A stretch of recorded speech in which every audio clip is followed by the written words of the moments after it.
오늘은 예수가 나를 깨우셨다라는 제목으로 두 번째 시간 함께 나누고자 합니다. 여러분 어릴 때 얼음땡 놀이 해보신 적 있으십니까? 얼음땡. 술래가 잡으러 다니고 나머지는 도망칩니다.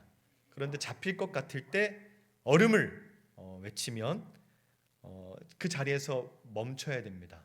움직일 수 없습니다. 다른 동료가 와서 땡 하면서 그 몸을 터치하기 전까지는 발도 움직일 수 없고 손도 움직일 수가 없습니다. 그대로 있어야 되는 것이죠. 근데 이 노래가 참 묘하지 않습니까?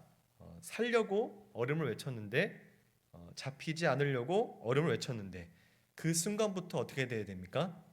내가 나를 움직일 수가 없습니다. 내가 나를 다시 살릴 수가 없는 것이죠. 누군가가 와서 풀어주기 전까지는, 땡을 쳐주기 전까지는 그대로 있어야 됩니다. 성경은 인간이 어떤 존재인지를 우리에게 정확하게 말씀합니다. 오늘 본문에 따르면 허물과 죄로 죽었다라는 겁니다. 그런데 그 다음이 더 놀랍습니다. 2절에 보니까 그 가운데 행하였다, 그렇게 말씀하고 있습니다. 죽었는데 행한다라는 겁니다. 얼음은 외치면 움직일 수 없지만은 우리의 상태는 얼음이지만 움직이면서 발버둥 친다라는 것이죠. 죽었는데 멈추지 않고 그 가운데서 계속 살아간다라는 것입니다. 우리는 살려고 몸부림칩니다. 나름대로 방법을 찾습니다. 그런데 성경은 그 모습을 보고 허물과 죄로 죽은 상태다. 그런데 그 상태 속에서도 계속 행한다라는 것이에요. 이게 성경이 말씀하는 인간의 삶입니다.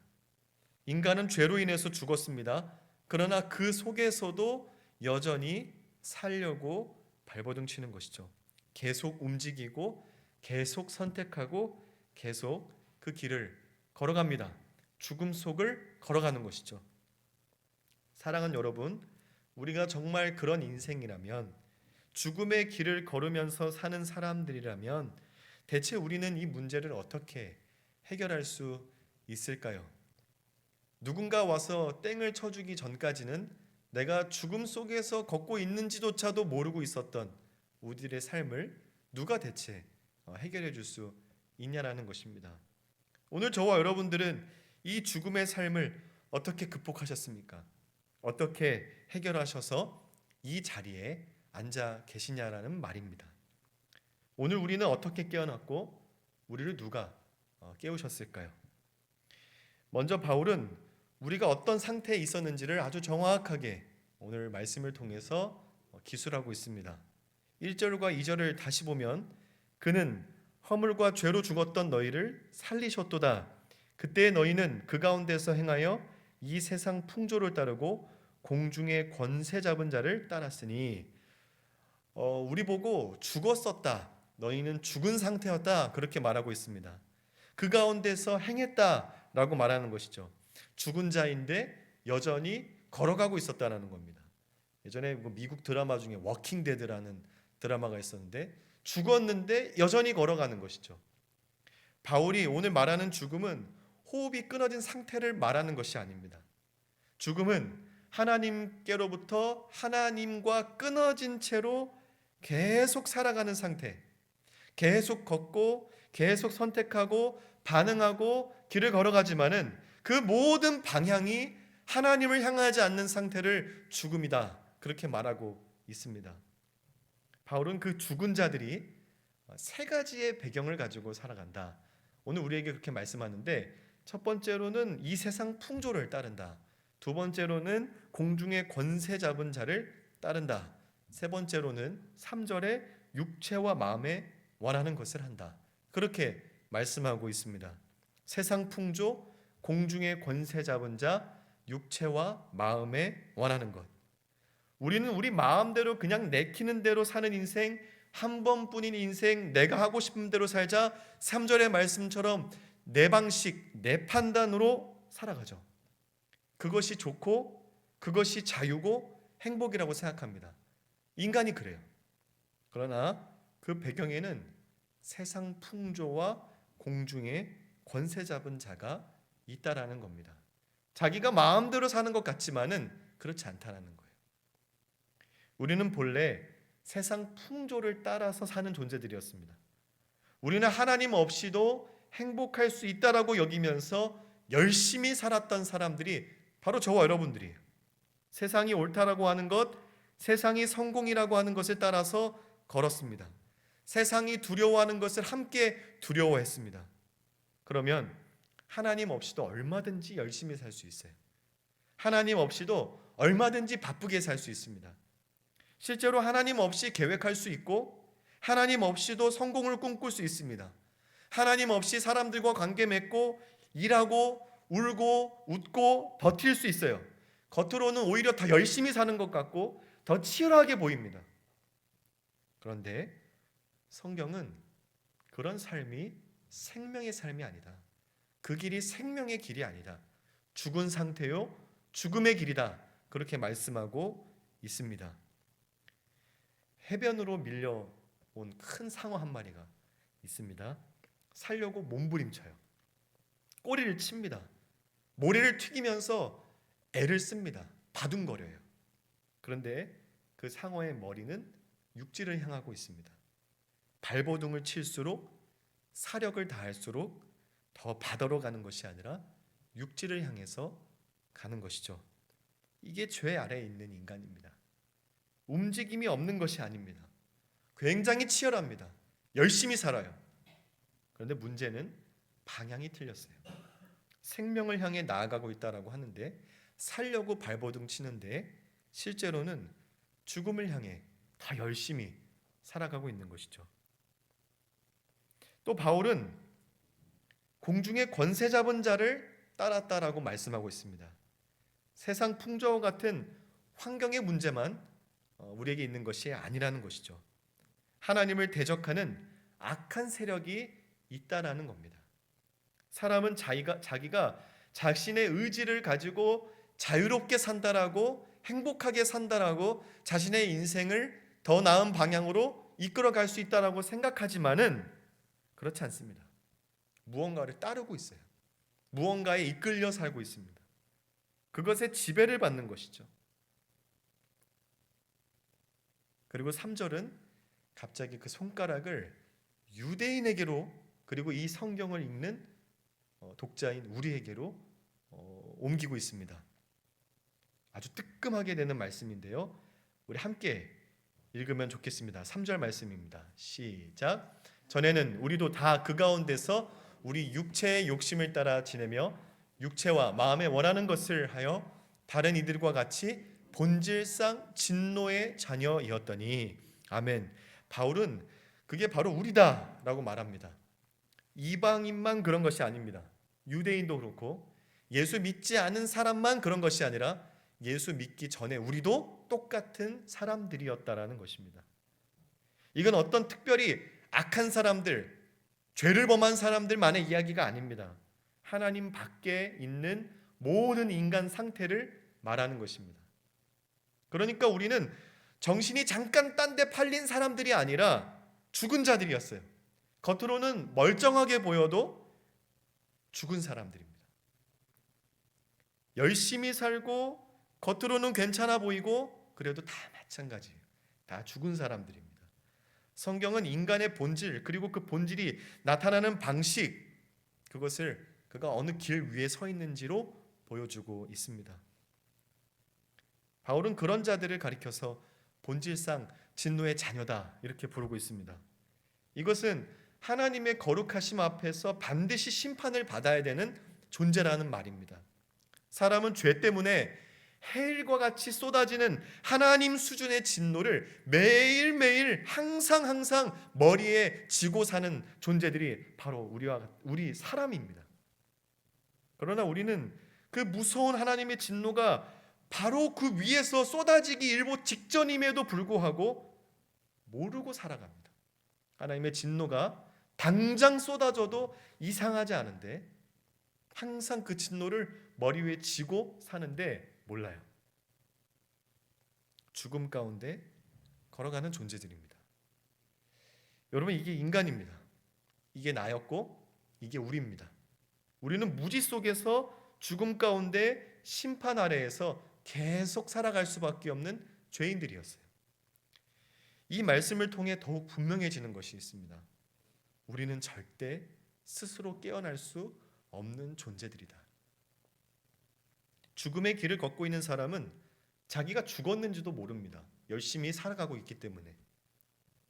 좋은 것을 낼 수 있다라고 착각하면서 삽니다. 그러나 전적인 타락, 전적인 무지와 무능, 복음은 바로 여기서 시작되는 것이죠.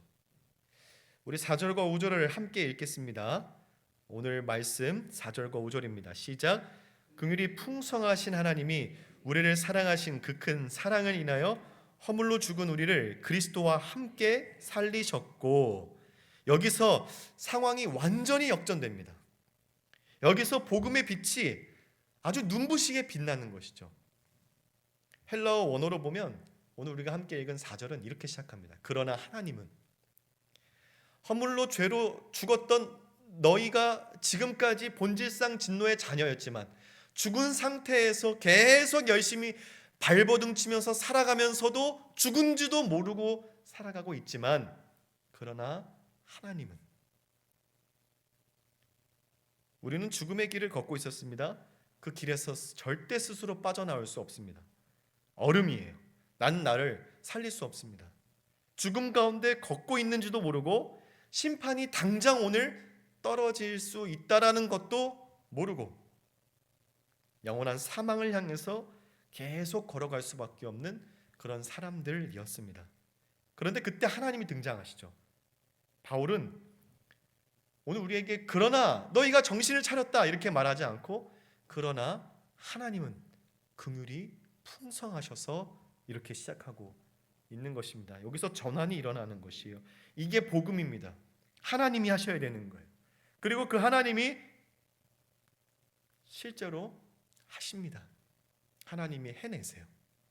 죽음 가운데 걷는지도 몰랐던 자들, 심판과 진노 아래에서 살아가던 자들, 영원한 불을 향해서 걷던 자들의 인생에 우리 하나님이 일방적으로 개입합니다. 그 하나님이 일방적으로 개입하셔서 어떤 일을 하십니까? 5절과 6절입니다. 우리 같이 한번 읽겠습니다. 시작. 허물로 죽은 우리를 그리스도와 함께 살리셨고 너희는 은혜로 구원을 받은 것이라. 또 함께 일으키사 그리스도 예수 안에서 함께 하늘에 앉히시니. 아멘. 첫 번째로는 그리스도와 함께 살리셨고, 두 번째로는 함께 일으키셨고, 세 번째로는 그리스도 안에서 함께 하늘에 앉히셨다 라고 말씀합니다. 하나님 우리를 살리셨습니다. 죽은 자가 살아난 것이에요. 내가 죽은지도 몰랐었는데 내가 죽었었구나 하는 것을 깨닫게 하십니다. 심판과 진노 아래에서 내가 발버둥 치면서 살아가고 있었구나 라는 것을 깨닫게 하십니다. 내가 생명을 향해서, 성공을 향해서, 행복을 향해서 걸어가고 있는 줄 알았는데 영원한 죽음과 불을 향해서 걷고 있었구나 라는 것을 깨닫게 하시는 것이죠. 깨워주시는 겁니다. 그리고 일으키셨습니다. 죽음의 길에서 넘어져 있던 인생을 다시 세우셔서 생명의 길을 걷게 하시는 것이죠. 뿐만 아니라 하늘에 앉히셨습니다. 지위가 바뀌었다라는 말입니다. 더 이상 세상 풍조, 공중에 권세 잡은 자, 그 아래에 있는 자, 그 지배를 받는 자가 아니라 그리스도 안에서 그와 함께 모든 것들 위에서 악한 세력을 다스리는 자리에 우리 하나님이 저와 여러분들을 올려주셨다라는 말씀입니다. 하나님은 대체 무슨 근거로 이렇게 하실 수 있습니까? 왜 죽은 자를 살리신 걸까요? 그냥 둬도 자기네들이 알아서 다 열심히 먹고 잘 사는데, 죽은지도 모르고 살아가고 있는데 하나님 왜 내버려 두시지 않으시고 왜 이렇게 하시는 것입니까? 대체 왜 죄 가운데 있던 자들을 그리스도와 함께 살리시고 일으키시고 하늘에 앉히시는 것입니까? 바로 하나님의 풍성하신 긍휼, 우리를 사랑하신 그 큰 사랑 때문에 그렇습니다. 그 사랑 때문에 우리를 내버려 둘 수가 없는 것이죠. 우리를 포기할 수 없는 것입니다. 우리를 그냥 지켜볼 수가 없는 것이에요. 그리고 그 큰 사랑은 예수 그리스도를 통해서 우리에게 전달되고 결국 그를 통해서 엄청난 일을 이뤄내신 것입니다. 성경은 그리스도와 함께를 반복해서 강조합니다. 하나님의 사랑이 그리스도를 통하여 그리스도와 함께 역사한다는 말씀이에요. 그리스도가 없이는 우리를 살리는, 우리를 일으키시는, 우리를 하늘에 앉히시는 하나님의 구원도 없다라는 얘기입니다. 그리스도가 없으면 이런 일은 일어날 수가 없다라는 것이에요. 그렇다면 왜 그리스도의 대체 어떤 부분이, 어떤 요소가 왜 예수 그리스도를 통하여서만 우리에게 하나님의 구원과 사랑이 전달되는 것일까요? 그것이 효력을 일으키는 것일까요? 무엇 때문에 우리를 살리고 일으키고 하늘에 앉힐 수 있는 것입니까? 그리스도의 무엇 때문에? 그것은 바로 예수님께서 하나님께 순종하셨기 때문에 그렇습니다. 순종하셨기 때문에. 예수님은 우리의 죄를 지고 죽기까지 순종하셨습니다. 십자가에서 우리의 죄를 담당하셨어요. 우리가 받아야 할 형벌을 대신 당하셨습니다. 우리에게 당장 쏟아져도 이상하지 않을 아주 무서운 하나님의 진노를 대신 받아내셨어요. 그러나 거기서 끝나지 않습니다. 예수님은 죄값만 대신 치른 것이 아닙니다. 예수님은 하나님의 뜻과 하나님의 명령을 이 땅을 살아내실 때 완전하게 이루셨습니다. 율법을 폐하러 오신 분이 아니라 율법을 완전하게 이루신 분이에요. 우리가 끝내 살아내지 못한 마땅히 해야 할 하나님의 명령을 따라 감당해야 될 인간의 순종을 우리 예수님이 완전히 이루신 것이죠.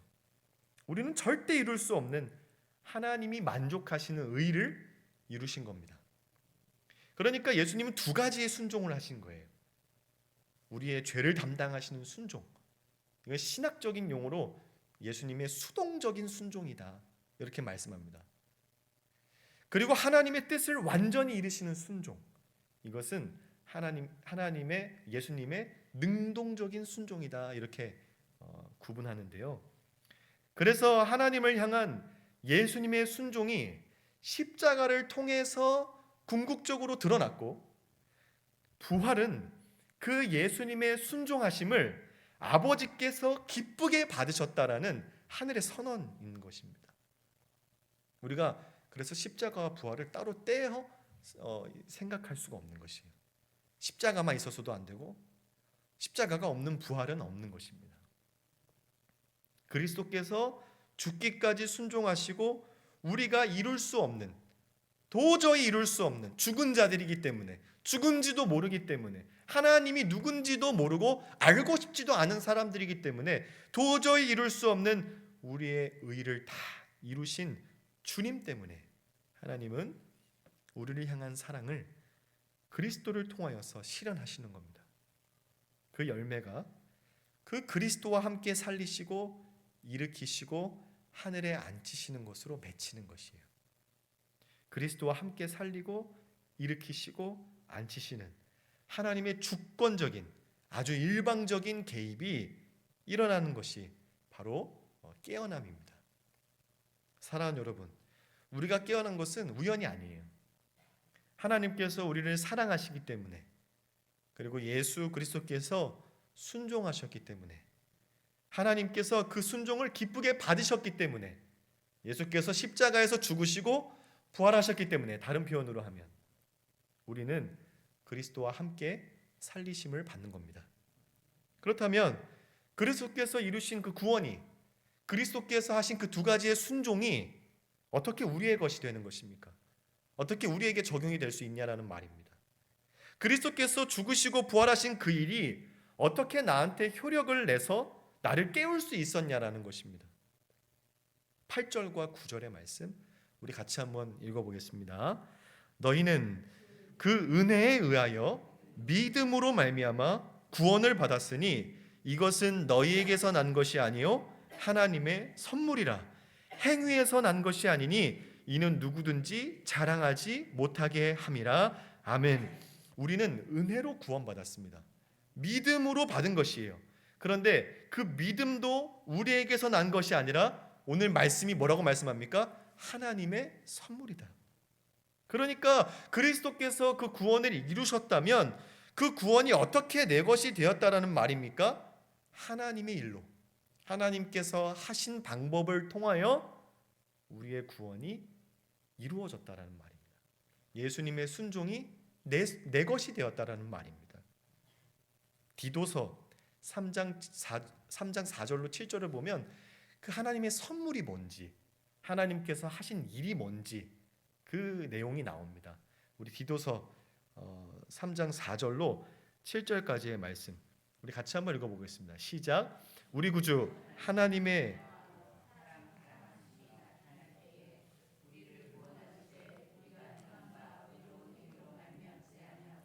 오직 그의 긍휼하심을 따라 중생의 씻음과 성령의 새롭게 하심으로 하셨나니 우리 구주 예수 그리스도로 말미암아 우리에게 그 성령을 풍성히 부어 주사 우리로 그의 은혜를 힘입어 의롭다 하심을 얻어 영생의 소망을 따라 상속자가 되게 하려 하심이니라. 아멘. 오직 그의 긍휼하심을 따라 긍휼이 풍성하신 하나님이 그 큰 사랑을 인하여서 그리스도의 순종의 사역으로 말미암아 우리를 구원하세요. 근데 어떻게 구원하십니까? 중생의 씻음과 성령의 새롭게 하심으로. 그리스도께서 그 하나님의 긍휼을 따라 결국 그 구원을 이루셨습니다. 그리고 성령은 그리스도께서 이루신 그 구원을 우리에게 적용하시는 거예요. 우리는 어느 날 스스로 예수를 선택하는 사람들이 아닙니다. 교회 나가야 되겠다, 나 예수 믿어야 되겠다, 그렇게 해서 믿은 사람이, 그래서 구원받은 사람 아무도 없습니다. 성령 하나님께서 우리의 죽은 마음을 여시고 그리스도를 보게 하시고 예수를 믿게 하시는 거예요. 그래서 그분의 십자가와 부활의 유익을 누리게 하시는 것이죠. 66권의 성경 말씀을 도구로 사용하시는 성령 하나님이 일하셔서, 하나님이 일하셔서 선물로 주신 성령 하나님을 통하여서 우리가 예수를 믿어서 그와 함께 살아나고 그와 함께 일어나서 그분 안에서 하늘 보좌 우편에 앉게 된 것이죠.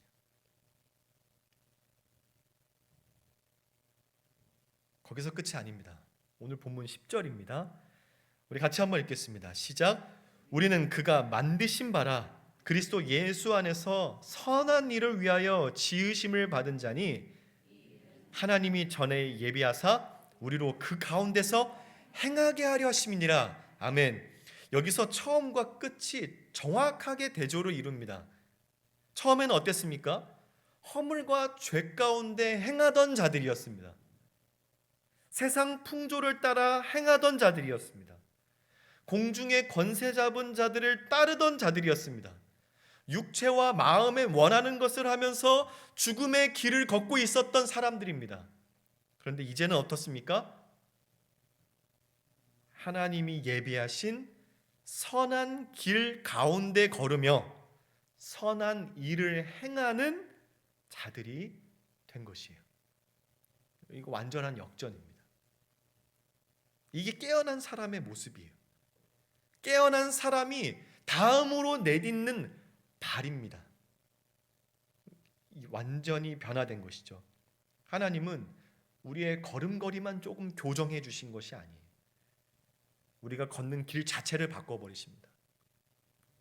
전에는 죽음의 길을 걷고 있었습니다. 그러나 이제는 하나님이 예비하신 선한 길을 걷고 있어요. 전에는 세상 풍조를 따라 걸었습니다. 그러나 이제는 하나님의 뜻을 따라 걷고 있어요. 전에는 공중권세 잡은 자들이 이끄는 대로 살았습니다. 그러나 이제는 하나님의 선하심이 이끄는 대로 살아갑니다. 전에는 내가 내 방식, 내 판단, 내 욕심과 마음에 내키는 대로 결정하고 선택하고 결정했지만 그러나 이제는 하나님이 만드신 작품으로 하나님이 예배하신 길을 걸으며 하나님의 선하심이 드러날 수 있는 선택과 결정을 하면서 살아가는 것이죠. 이게 얼마나 큰 은혜입니까? 단순히 하나님은 우리를 용서하고 끝내지 않으셨어요. 그래, 너 죄 없어, 괜찮아. 우리는 단지 진노와 심판을 면한 존재가 아닙니다. 하나님은 우리를 거듭나게 하셨어요. 의인이 되게 하셨습니다. 하나님의 자녀요, 우리는 그의 만드신 바 하나님의 작품으로 만드신 거예요. 하나님의 뜻을 나타내는 삶이 되게 하신 것이죠. 용서하시고 심판만 면해주신, 탕감해주고 끝난 것이 아니라 이제는 하나님 되심을 드러내는 하나님의 작품으로 예수 그리스도의 가치를 지닌 그런 삶을 살아가는 존재로 하나님이 완전히 새로 지으셨습니다. 그러므로 깨어난 사람은 교회를 다니는 사람이 아닙니다. 깨어난 사람은 살아가는 길이 바뀐 사람이에요. 선한 길을 따라, 선한 방향을 따라서, 선한 질서 속에서 그리스도 예수를 중심으로 하나님이 이끄시는 길을 걷는 사람이 바로 깨어난 사람, 오늘 저와 여러분들이죠. 이건 우리에게 아주 실제적입니다. 바로 이 자리에서, 이 실제적인 부분에서 예배가 나오는 거고, 하나님 아버지께 기도함이 나오는 것이고, 말씀이신 예수를 만나서 회개함이 나오고, 거기서 순종함이 나오는 겁니다. 거기에서 또 일상의 선한 것들이 나오는 것이에요. 가지가 막 뻗어나가기 시작합니다. 관계를 맺는 일, 시간을 쓰는 문제, 말하는 것, 생각하는 것, 돈 쓰는 것, 직장에서, 사업장에서 일하는 자세와 태도, 목적, 그 모든 것이 달라지는 것이에요. 그러니까 성령의 일하심은 단지 어느 날 예수 믿게 된 그 순간으로 끝나는 것이 아닙니다. 성령은 우리를 믿게 하실 뿐만 아니라 믿게 하셔서 믿는 자를 하나님의 선한 길 가운데로 걷게 하십니다. 행하게 하시는 거예요. 그게 깨어난 자의 삶입니다. 사랑하는 여러분, 우리는 죽음의 길을 걷고 있었습니다. 멈춰 있던 자들이 아닙니다. 오히려 죽음 가운데서 계속 살아가고 있었습니다. 아주 역동적이었어요. 아주 발버둥 쳤습니다. 그런데 그 길이 죽음의 길이었어요. 우리는 그것을 예수 만나고 알았습니다. 그러나 하나님이 일방적으로 개입하셨어요. 그 우리 풍성하신 하나님이 우리를 사랑하신 그 큰 사랑으로 인하여서 그리스도와 함께 우리를 살리셨습니다. 그리고 그 살리심은 결코 공짜가 아니에요. 값싼 구원이 아닙니다. 그리스도의 순종으로 이루어진 것이에요. 예수님은 십자가에서 죽기까지 순종하셨고 하나님의 뜻을 완성하셨습니다. 부활은 그 순종을 아버지가 기쁘게 받으셨다라는 하늘 법정의 선언입니다.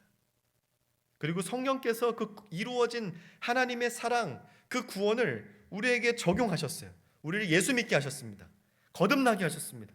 그래서 우리는 이제 더 이상 죽음의 길을 걷는 사람들이 아니라 하나님이 예비하신 선한 길, 생명의 길을 걷는 사람이 되었습니다. 그러면 우리는 스스로 깨어난 사람이 아닙니다. 하나님께서 우리를 사랑하셔서 그리스도를 보내시고 그리스도께서는 순종함으로 십자가에 죽으시고 하나님은 그 예수를 다시 살리셨습니다. 그리고 성령님은 그 하나님의 사랑, 예수 그리스도의 순종하심을 우리에게 적용하시는 거예요. 말씀을 통해서 은혜로 믿게 하시고 우리를 깨우십니다. 아, 내가 죽음의 길에 있었구나. 내 머리 바로 위에 하나님의 진노와 심판이 있었구나. 예수님이 나를 구원하셨구나. 하나님이 나를 사랑하셔서 이런 일들을 행하셨구나. 나는 은혜 받았구나. 나는 구원받았구나. 그리고 그 고백은 실제적인 삶으로 나타나는 것이에요. 그분이 나를 깨우셨다면 우리는 더 이상 죽음의 길을 걸을 수 없습니다. 걸을 수가 없어요. 그분이 나를 살리셨다면, 그분이 나를 일으키셨다면 그분이 하늘 보좌 우편에 나를 앉히셨다면 우린 이제 하나님이 예비하신 선한 길을 걸어가야 되는 것입니다. 며칠 전 한 노래 가사를 듣다가 오늘 말씀과 참 어울리는 표현이 있음을 발견하게 되었습니다. 여러분 악동 뮤지션이라는 가수 아시죠? 그 귀여운 남매. 그 팀이 새로 발매한 개화라는 앨범이 있어요. 며칠 전에 새로 발매했습니다. 그 앨범의 타이틀곡 소문의 낙원이라는 곡 가사 중에 이런 가사가 있습니다. 지친 나그네여, 도시에선 절대 알 수 없는 게 있죠. TV에선 절대 볼 수 없는 게 있죠. 소문의 낙원, 물집을 터뜨리고 붕대를 감았죠. 떠나야지만 알 수 있는 게 있죠. 세상은 여전히 다른 길을 보여줘요. 세상은 여전히 다른 행복을 말합니다. 그러나 도시에선 절대 알 수 없는 게 있습니다. TV에선 절대 볼 수 없는 게 있습니다. 하나님이 예비하신 선한 길 위에 서야 비로소 알게 되는 하나님의 은혜가 있는 것이죠. 그 길이 늘 편하지는 않을 것입니다. 때로는 물집을 터뜨리고 붕대를 감아야 하는 길이에요. 그러나 떠나야만 알 수 있는 것이 있습니다. 죽음의 길을 떠나야만 우리가 알 수 있는 것이 있어요. 말씀을 통해 역사하시는 성령 하나님의 은혜로 죽음의 길에서 떠나야 알 수 있고, 세상 풍조에서 떠나야 알 수 있고, 내 욕심이 이끄는 길에서 떠나야 알 수 있고, 그리스도께서 열어놓으신 생명의 길 위에 서야만 알 수 있는 우리 하나님의 그 큰 사랑이 있습니다. 사랑하는 여러분, 오늘 이 말씀 앞에서 이 고백이 분명해지시기를 바라요. 나는 스스로 깨어난 사람이 아니다. 예수가 나를 깨우셨다. 왜입니까? 이제는 하나님이 만드신 작품으로 깨어난 사람으로서, 그리스도인으로서 하나님이 예비하신 길을 걷게 하시기 위해서입니다. 그러니까 우리가 구원받았어 하고 만족하고 거기서 멈춰서는 안 되는 것이죠. 죽음의 길에 있을 땐 더 치열했다니까요. 더 발버둥 치면서 열정적으로 살았어요. 그런데 구원받고 난 이후에 우리가 게을러져서는 안 되는 것이죠. 하나님께서 이끄시는 그 선한 길을 따라서 더 열심히, 더 최선을 다해서 우리가 살아가야 합니다. 이 마지막 때, 종말의 때, 예수님 다시 오실 날이 얼마 남지 않은 이때에 이 복음 위에서 이 부르심으로 깨어서 살아가는 우리 모두가 되기를 주님의 이름으로 축원합니다.